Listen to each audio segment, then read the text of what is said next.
पिता का बदला लेना अभी बाकी है। Supreme leader Mushtaba Ali Khamenei साहब का संदेश सामने आने के बाद अमेरिका की बौखलाहट का कारण भी साफ हो गया। आईआरजीसी ने भी बयान जारी किया और घनघोर होगा घमासान इस बात का संदेश दिया। नमस्कार, मैं हूं आशीष त्रिपाठी। ईरान से आ रही एक बड़ी खबर आपको बता दें, और इस खबर ने अमेरिका के रातों की नींद उड़ा रखी है। ट्रंप अपने सुरक्षा सलाहकारों को तलब कर रहे हैं और ईरान पर जोरदार हमले की योजना बना रहे हैं।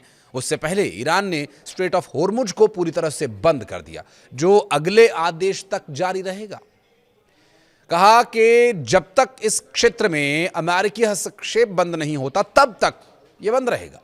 यह कदम एक जहाज के ऊपर चेतावनी के तौर पर फायरिंग करने के बाद उठाया गया। आईआरजीसी का कहना है कि यह जहाज बिना मंजूरी वाले रास्ते से गुजरने की कोशिश कर रहा था और इसके बाद अमेरिकी सेना ने ईरान पर हमला बोल दिया।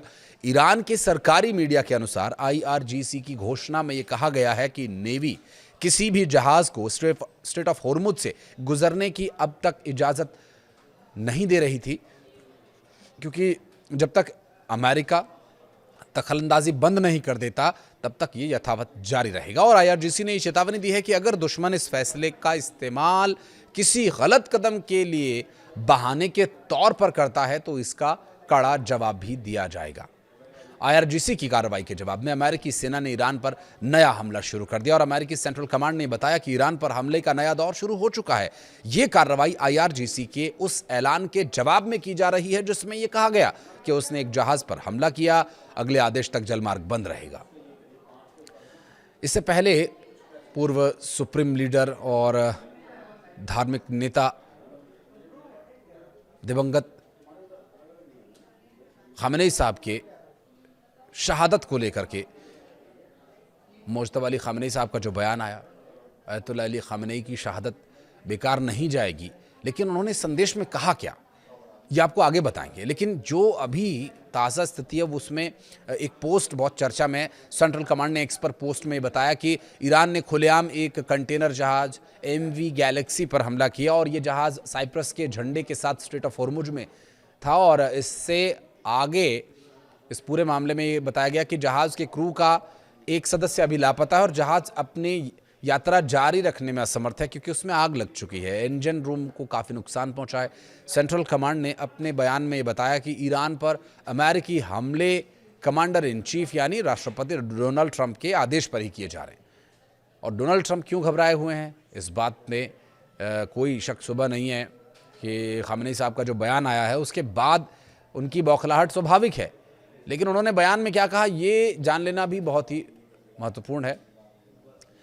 और हालांकि खामेनी साहब का बयान से पहले आईआरजीसी का बयान जान लेना भी बहुत महत्वपूर्ण है। इस बयान में कहा गया कि कमर्शियल जहाज़ों पर पहले हुए हमलों के बाद ईरान को MOU का पालन करने का एक और मौका दिया गया था। ये दरअसल आईआरजीसी के बयान के बाद अमेरिका की तरफ से जो प्रतिक्रिया आई उसमें ये कहा गया और ये बताया गया कि सेंट्रल कमांड ने इस पर जो जानकारी दी उसमें यह कहा गया कि ईरान की उस क्षमता को कमज़ोर करने के लिए किया जा रहा है जिसके जरिए वो स्ट्रेट ऑफ होर्मुज पर इस तरह से कब्जा किए हुए नागरिक नाविकों और व्यावसायिक जहाज़ों पर हमला किया जा रहा है।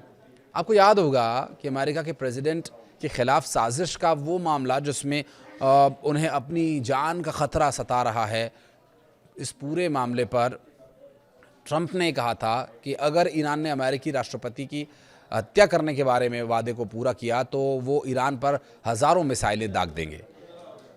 इसके बाद खामेनी साहब ने और खामेनी साहब के नाम से आए एक संदेश में ये बात कही गई कि ईरान के पूर्व supreme leader Ayatollah Ali Khamenei साहब के अंतिम संस्कार में शामिल होने वालों का शुक्रिया।